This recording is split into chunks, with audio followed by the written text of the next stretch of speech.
এটা কোনো যুক্তি না, এগুলোকে বলে কুযুক্তি। সারা বাংলাদেশ জুড়ে পয়লা বৈশাখ পালন হয়েছে, সারা বাংলাদেশ জুড়ে। সরকার বুঝেছে বলে তো এটা হয়েছে, কোথাও তো কোনো দুর্ঘটনা হতে দেয়নি। আপনার যদি ন্যূনতম এক্সপার্টিস থাকতো এই দুর্ঘটনা নিয়ে, যেটা ইন্টেলিজেন্স এজেন্সি বা আইন শৃঙ্খলা বাহিনীর আছে, তাহলে আপনি বুঝতে পারতেন রাত আর দিনের মধ্যে অনেক পার্থক্য আছে। একটা প্রোগ্রাম হয়েছে, সেটা ফেলিয়ার ছিল, তাও হয়েছে মানে এই জন্য রাতে আর দিন সমান হয়ে যায়নি। অনেক সময় অন্ধকার এবং আলোর অভাব, মানে যখন একটু স্বল্পতা থাকে, তখন আপনার ঝুঁকির পরিমাণ বেড়ে যায়। কিভাবে কমাবে সরকার? কিভাবে সরকার কি এখন ড্রোন অ্যাপ্লাই করবে, জেট বিমান চালাই দিবে? শোনেন, এইগুলো না, এটা তো হচ্ছে হটকারী বক্তব্য হলো, এটা মানে দায়িত্ব জ্ঞানহীনতার পরিচয় হলো। সরকার বুঝবে, সরকার বুঝছে বলেই তারা কিছু কিছু জায়গায় রেস্ট্রিকশন অ্যাপ্লাই করছে। সরকার কখনো সারা বাংলাদেশ জুড়ে পয়লা বৈশাখ পালন হয়েছে, সারা বাংলাদেশ জুড়ে। সরকার বুঝেছে বলে তো এটা হয়েছে, কোথাও তো কোনো দুর্ঘটনা হতে দেয়নি।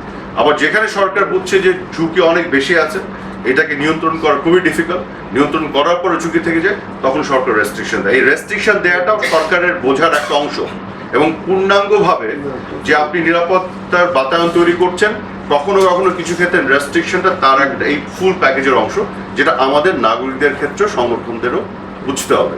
আমরা অবুঝের মতো আচরণ করলে তো হবে না, কারণ নাগরিক মানে শুধু আমার অধিকার এবং যেটা আমি চাই সেটি না, আমার কি দায়িত্ব আছে সেই বোধটাও আমার থাকতে হবে।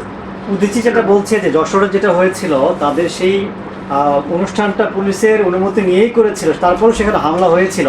মানে অনুমতি নিলেই যে হবে না এরকম তো কোনো গ্যারান্টি আসলে সরকার দিতে পারেনি। এটা কোনো যুক্তি না, এগুলোকে বলে কুযুক্তি। কেন বলি? যেহেতু আমি অনুমতি নিয়েছিলাম, নিয়ে হয়েছিল, এই জন্য এখন সবকিছু জায়েজ। একবার আমি তো বারেবার অনুমতি নিয়েছি, বারেবার কি হয়েছে, কিন্তু একবার ঘটে গেছে, এটাকেই তো দুর্ঘটনা বলে বা ইন্টেলিজেন্স ফেলিয়ার। এই জন্য আপনি এখন অনুমতি ছাড়া বেপরোয়া হবেন, কোনো শৃঙ্খলা রাখবেন না, যা ইচ্ছা তাই করবেন এবং বারেবার আবার করতে দিবেন। সো এগুলোকে যুক্তি বলে না। আমার কথা হলো, একবার হয়েছে এই জন্য সব আপনি ওপেন করে দেন। পৃথিবীর কোনো রাষ্ট্র, কোনো সমাজ এভাবে চলে না। শৃঙ্খলা থাকতে হবে, বিশেষ করে আমাদের মতন দেশে। আমাদের মধ্যে দেখেন, মানে আমি তো খুবই কি বলবো, পয়লা বৈশাখের একেবারে উপজেলা পর্যায় পর্যন্ত যে পালন সারাদিন ধরে হয়েছে, এবং আমি নিজেও কিন্তু আমার এলাকায় প্রথমবারের মতন গুলশানের মতন এলাকায় পয়লা বৈশাখ পালন করেছে, আলপনা এঁকেছে, তারপর আমরা পার্কে গেছে।